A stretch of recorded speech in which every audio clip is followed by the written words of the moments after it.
Bonjour. Nous allons parler aujourd'hui de la responsabilité. Pourquoi parler de la responsabilité, de cette notion qui semble peut-être un peu abstraite? Eh bien parce que la responsabilité, c'est une composante essentielle de notre dignité humaine. Cette dignité que nous revendiquons à travers les droits de l'homme, cette dignité que nous voulons même au moment de mourir, cette dignité est à base de responsabilité. Au fond, on pourrait dire que la responsabilité, c'est l'autre nom de la liberté. Quand une mère chimpanzé a un jeune, elle n'est responsable ni de le faire, ni du moment où elle le fait, ni même de, je mets des guillemets, de l'éducation qu'elle lui donnera. Une mère humaine, par contre, un couple, qui choisit d'avoir un enfant, parce qu'il est libre, parce que ce ne sont pas les lois de la nature qui parlent en lui, ce couple est responsable, ce couple pose là un acte dans lequel sa dignité est en question. Et nous le disons facilement, dans la formule toute simple, adulte et responsable. Que voulons-nous dire? Sinon que nous considérons qu'un être humain est adulte, est achevé, quand il peut prendre ses responsabilités, ou inversement, que quand nous prenons nos responsabilités, nous agissons de manière pleinement humaine. Mais cette responsabilité si importante, si grande et si belle, cette responsabilité, aujourd'hui, me semble en crise. Et pour manifester cette crise, j'utiliserai deux formules simples que nous entendons de plus en plus souvent. La première formule, c'est « ce n'est pas ma faute ». Ce n'est pas ma faute, c'est la faute des autres, c'est la faute à pas de chance.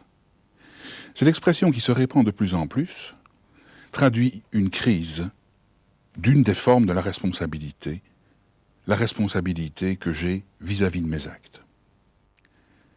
L'autre formule, c'est « ce n'est pas mon problème ».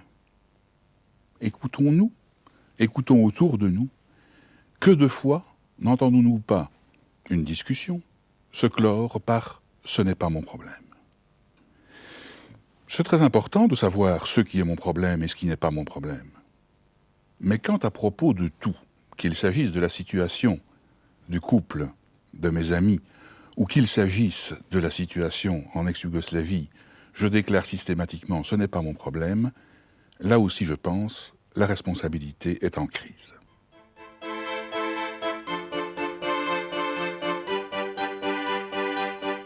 Commençons, si vous le voulez bien, par un petit détour théorique. Il est théorique, mais, vous le verrez, très concret et nécessaire. Le mot « responsable » a deux sens bien différents, encore qu'ils soient liés. D'un côté, on dit « responsable de ». Le premier sens de la responsabilité, c'est d'être responsable de, par exemple, responsable de ses actes. Cette responsabilité, elle vient de moi. Elle vient de moi parce que je suis libre, elle vient de moi parce que je suis l'auteur de mes actes. Parce que je puis décider, parce que je suis à la source de mon action, alors j'ai à en répondre. Cela veut dire que l'acte que j'ai choisi, sa valeur, ses conséquences, m'est imputable. Prenons un exemple simple. Si j'achète une voiture rapide, et si ensuite je commets des excès de vitesse, je suis responsable et des délits que je commets, et des conséquences éventuelles en termes d'accident par exemple. Parce que je suis la source de mon action, parce que c'est je qui décide, j'ai à assumer les conséquences de ce que je fais. C'est une grandeur de l'homme, c'est aussi évidemment un poids, et c'est même un poids qui peut aller en s'exacerbant. Vous savez que notre époque est une époque où nous revendiquons notre liberté, où nous voulons le plus possible de liberté partout, eh bien il faut savoir que plus je m'affirme libre, plus aussi je m'affirme responsable de mes actes et de leur suite. Il y a une autre responsabilité, moins souvent évoquée, qui est la responsabilité pour. Responsable de, responsable pour. Si la responsabilité de mes actes vient de moi, la responsabilité pour, elle vient d'autrui. Elle vient de l'autre. Je suis responsable pour les autres. J'ai à répondre des autres. Et cette responsabilité-là ne me vient pas des autres parce qu'ils me l'imposeraient par la force. C'est au contraire une responsabilité très extraordinaire qui me vient de leur faiblesse, de leur fragilité.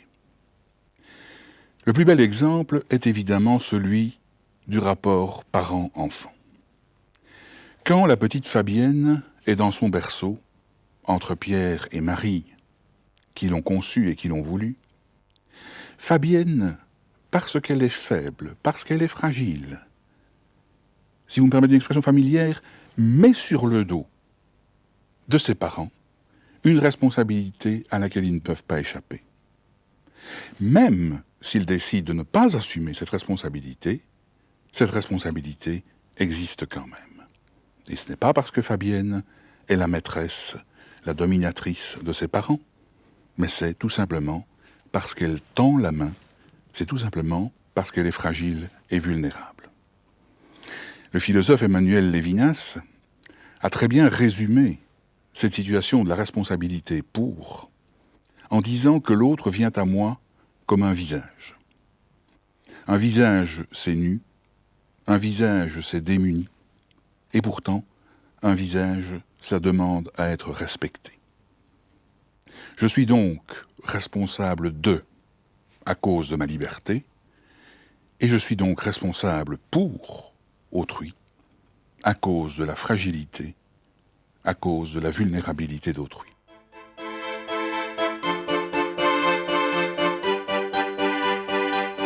Ces deux formes de la responsabilité de et la responsabilité pour, sont aujourd'hui en crise, comme je vous le disais en commençant. Examinons d'abord la crise de cette responsabilité de. Déjà au XIXe siècle, des penseurs qu'on a appelés les maîtres du soupçon, Freud, l'inventeur de la psychanalyse, ou Marx, nous avaient dit que notre responsabilité n'était pas totale. Freud et Marx nous disaient que lorsque nous choisissions, lorsque nous posions un acte, par exemple un acte de générosité, eh bien il y avait là-dedans peut-être bien notre décision consciente, mais aussi le jeu de toutes sortes de forces. Freud dira des forces psychologiques inconscientes, Marx dira des forces économiques inconscientes. Marx nous dirait par exemple que nos opinions politiques et sociales viennent non pas de choix délibérés que nous ferions, mais bien des nécessités de la situation économique. Il y avait donc déjà, avec ces penseurs, une tendance à la réduction de la responsabilité d'eux. Mais ce que je vise, c'est un processus beaucoup plus général qui est en train de s'installer aujourd'hui et que Pascal Bruckner a bien décrit dans son livre « La tentation de l'innocence ». Ce processus, il l'appelle un processus de victimisation. Nous nous considérons tous, de plus en plus, comme des victimes. Je ne nie pas, bien sûr, qu'il y ait des victimes réelles. Je ne nie pas que dans notre vie, à certains moments, nous soyons victimes. Lorsque nous perdons notre emploi, lorsque nous sommes malades, nous sommes évidemment victimes. Mais le processus de victimisation, c'est beaucoup plus général que cela.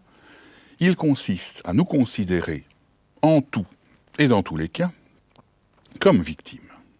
Autrement dit, ce qui nous arrive ne vient pas de nous. Ce qui nous arrive ne dépend pas de nous, mais de forces extérieures mal identifiées, ou trop bien identifiées dans certains cas. Avez-vous remarqué la tendance que nous avons à utiliser le pronom « on ». On n'a qu'à, on devrait. Ce « on », ce pronom neutre, il désigne justement ces autres, ces forces, ces puissances, que sais-je, qui sont, elles, responsables de ce qui nous arrive, de ce dont nous sommes victimes. Alors regardez bien. Si nous sommes les victimes de on, de forces extérieures que nous appelons le système, la structure, la société, que sais-je, si nous sommes victimes, alors nous sommes innocents. Ce n'est pas notre faute ce qui nous arrive. Et si nous sommes innocents, n'avons-nous pas droit à une réparation? Et nous voyons se multiplier ce type d'attitude de revendication à réparation pour dommages subis, et cela dans tous les domaines de l'existence, depuis le domaine des sentiments jusqu'à celui de notre situation économique. On le voit bien aussi dans le vocabulaire, par exemple. Vous connaissez la fameuse expression « Aujourd'hui, je ne le sens pas ». Récemment, devant un évier plein de vaisselle, une jeune femme disait « Je ne me sens pas aujourd'hui comme pour faire la vaisselle ». Qu'est-ce que ça veut dire? Sinon qu'elle attend qu'une force extérieure, mystérieuse en l'occurrence, lui donne de sentir qu'il faut faire la vaisselle. D'autres exemples d'expression « c'est plus fort que moi ». Tenez, à l'examen, une étudiante incapable de répondre me dit ceci, tout à trac. Eh bien voilà, j'ai manqué de temps, je m'y suis prise trop tard. Comme d'habitude, ajoute-t-elle, c'est plus fort que moi. Donc il y a un ça, c'est plus fort que moi, il y a un ça qui impose à cette pauvre étudiante de s'y prendre trop tard. Ou en tout cas, qui l'exonère de la responsabilité de s'y prendre trop tard. Et un autre, charmant garçon, me remet une feuille blanche et avec un grand sourire me dit « Ma paresse m'a encore joué les tours ». Sa paresse, ce n'est donc pas lui. Sa paresse, il n'en est pas responsable. Elle vient d'ailleurs, c'est une force qui le manipule. Crise de la responsabilité de les victimes innocentes ne sont pas coupables de ce qui leur arrive. Vous remarquerez d'ailleurs qu'il y a une tendance très dommageable à confondre responsable et coupable. Quand je parle, moi, de responsabilité, ce n'est jamais en termes de culpabilité.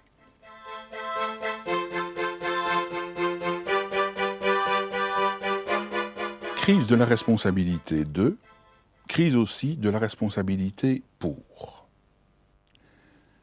Je crois que depuis la Deuxième Guerre mondiale, sans doute à cause de la mondialisation des problèmes, sans doute aussi à cause de l'information mieux diffusée, nous avons pris conscience des dimensions, de l'importance de cette responsabilité pour. De grands événements y ont conduit, mais aussi des données de la vie quotidienne. Les camps. Je ne parle pas seulement des camps nazis, mais aussi des camps soviétiques, du goulag. Dans les camps, il s'est trouvé des dizaines de millions de personnes, faibles et vulnérables, elles de véritables victimes, qui avaient besoin que nous, leurs contemporains, leur tendent la main.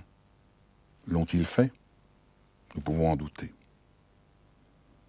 Hiroshima est une date marquante, décisive dans l'histoire de l'humanité. Peu importe ce que l'on pense du nucléaire, le fait est qu'à Hiroshima, nous avons introduit dans le monde la possibilité de détruire le monde. Et que le monde, désormais, celui que nous léguons à nos enfants, ce monde comprendra la possibilité de s'autodétruire. Voilà d'énormes événements. Il y en a dans la vie de tous les jours. Tous les jours, la médecine fait des progrès, permet d'établir, avant la naissance, le diagnostic de certains handicaps. Mais en favorisant ces progrès de la médecine, quel sort réservons-nous aux handicapés dans 3 ou 4 générations? Quand on pourra diagnostiquer tous les handicaps avant la naissance, comment seront considérés les handicapés qui naîtront encore s'il en est, n'allons-nous pas vers une société avec comme idéal zéro handicapé? Responsabilité pour les faibles, pour ceux qui seront les plus vulnérables. Et c'est en un mot, c'est la découverte de cette responsabilité vis-à-vis des générations futures, notamment à travers tous les problèmes de l'environnement et de la pollution. Nous sommes en train, pour notre confort, de faire un trou dans la couche d'ozone. Tout le monde le sait, tout le monde en parle. Nous n'en souffrirons pas. Mais qu'en sera-t-il pour les générations futures? Eh bien, nous sommes responsables pour elles, même si elles ne sont pas encore là. Une telle responsabilité nous apparaît écrasante. Écrasante dans ses dimensions. Pensez que nous avons introduit dans le monde le plutonium et que le plutonium est radioactif 30 000 ans. Dans 30 000 ans, les générations futures devront encore s'occuper de notre plutonium. Pensez à la génétique. Nous manipulons, les fameuses manipulations génétiques. Certains savants et certains philosophes se demandent si nous n'allons pas produire un jour, par hasard, par accident ou volontairement, un homme qui n'aurait plus de conscience morale. Qu'en sera-t-il pour les générations à venir? Cette responsabilité pour est d'autant plus écrasante, ou nous apparaît en tout cas d'autant plus écrasante, qu'elle est diffuse. Qui est vraiment responsable de la recherche médicale? Qui est vraiment responsable de la politique énergétique? D'autre part, il nous faut aujourd'hui essayer de prévoir des conséquences très incertaines de nos comportements actuels. Que résultera-t-il de l'utilisation actuelle de l'automobile dans 200 ans? Et puis enfin, il s'agirait, si nous voulions entrer dans l'action, il s'agirait de faire aujourd'hui, de consentir aujourd'hui des sacrifices pour des êtres, les générations futures, qui n'existent pas encore. Lors d'une conférence récente où j'énonçais cette idée de consentir des sacrifices pour les générations à venir, un auditeur s'est levé en riant, en me disant que je prônais là une espèce d'ascétisme complètement dépassé et qu'aujourd'hui, le mot d'ordre était l'hédonisme, le culte du plaisir et du plaisir immédiat. Alors, devant une responsabilité aussi grande, on arrive à un effet paradoxal, qui est une déresponsabilisation. Le fameux « ce n'est pas mon problème » que j'évoquais tout à l'heure, que j'évoquais plus haut, ou sa traduction en d'autres termes, « je n'y puis rien », est la conséquence de l'excès de la responsabilité pour. Nous l'avons découverte, nous mesurons maintenant ses dimensions et nous nous sentons complètement impuissants, ou peut-être nous voulons nous sentir impuissants, devant ce qu'il faudrait faire pour assumer cette dimension constitutive de notre dignité, répondre pour l'autre, celui qui nous tend la main.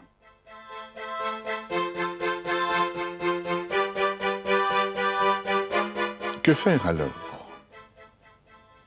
Si la dignité humaine, si notre dignité humaine implique cette responsabilité, si nous tenons à cette dignité, il nous faut assumer notre responsabilité. Si d'autre part il est vrai que cette responsabilité est en crise, nous sommes appelés à agir, ne pensez-vous pas? Agir comment? Il n'y a pas de recette miracle. Mais je vous suggérerai la piste de réflexion suivante. Je crois qu'il faut repartir de la responsabilité de la responsabilité qui vient de moi, qui vient de ma liberté, qui vient de ce que je suis l'auteur libre de mes actes. Je crois que nous devons sortir du processus de victimisation, je crois que nous devons reprendre en main notre existence et nous dire que ce qui nous arrive dépend, malgré les conditionnements, malgré les contingences qui nous entourent, dépend pour une bonne part de nous. En effet, c'est par là qu'il faut commencer. Car si nous ne nous sentons pas responsables de ce que nous faisons, de nos actes, de leurs valeurs et de leurs conséquences, alors nous ne pourrons pas non plus nous sentir responsables pour les autres. Si ce qui arrive à la couche d'ozone ne dépend pas de moi, alors je ne suis pas responsable non plus de ce qui résultera du trou dans la couche d'ozone. Mais comment, par quel biais, par quelle voie, rendre ce sentiment, cette conviction profonde de notre responsabilité? Je pense qu'il faut passer, encore une fois, par l'éducation. C'est l'éducation, une éducation à l'autonomie qui permet de donner une véritable conscience de la responsabilité. Autonomie est un très beau mot aussi. En grec, il veut dire se donner à soi-même sa propre loi. Et mon principe serait, dans une formulation très simple, donner à l'enfant toute l'autonomie dont il est capable dès qu'il en est capable. C'est-à-dire, à chaque étape de sa formation, lui remettre entre les mains, c'est vraiment de cela qu'il s'agit, lui remettre entre les mains la conduite de sa vie dans la mesure où il est capable de l'assumer. Alors il découvrira que sa vie est son œuvre, alors il découvrira qu'il a à la réaliser lui-même, et il se sentira par conséquent, comme on dit en anglais, il se sentira concerné par ce qui arrive dans cette vie. Il n'aura pas tendance à faire appel à on et aux forces extérieures qui déresponsabilisent. D'un autre côté, quant à la responsabilité pour, je crois qu'il nous faut la mesurer. C'est vrai que, exposée comme je l'ai exposée tout à l'heure, elle apparaît écrasante, impossible à supporter. Et à la limite, on comprend que nous cherchions à y échapper. Il faut, dis-je, la mesurer. C'est-à-dire qu'il faut voir quelle est notre part dans cette responsabilité, par exemple pour les générations futures. Nul n'est responsable de tout pour tous. Ceux qui se présentent comme responsables de tout pour tous, ils jouent, comme on dit en psychologie, aux grands sauveurs, et les grands sauveurs, c'est aussi la psychologie qui nous l'apprend, deviennent très vite de grands persécuteurs, qui prétendent faire la vie des autres à leur place. Mesurer notre responsabilité pour, c'est nous dire que le devenir de l'humanité, c'est l'humanité qui en est responsable. Il n'y a pas une grandeur seulement de l'individu, il y a aussi une grandeur de l'humanité comme telle. C'est l'humanité qui est responsable de son devenir, c'est l'humanité présente qui est responsable de l'humanité à venir. Mais, après avoir fait ce constat, il faut aussi nous dire que l'humanité, ça n'est rien, sinon les hommes. L'humanité, ça n'est rien, sinon moi, toi et nous. Et que par conséquent, dans cette prise de responsabilité du destin de l'humanité par l'humanité, j'ai à ma place, avec la petite marge de manœuvre dont je dispose, une petite responsabilité à assumer. Elle est petite, mais elle est certaine et évidente. Comme disait Saint-Exupéry, parlant de Guillaumet qui marchait dans la neige des Andes pour tout de même rejoindre les hommes, il se sentait responsable de ce qui se fait chez les hommes, responsable dans la mesure de son travail. Merci.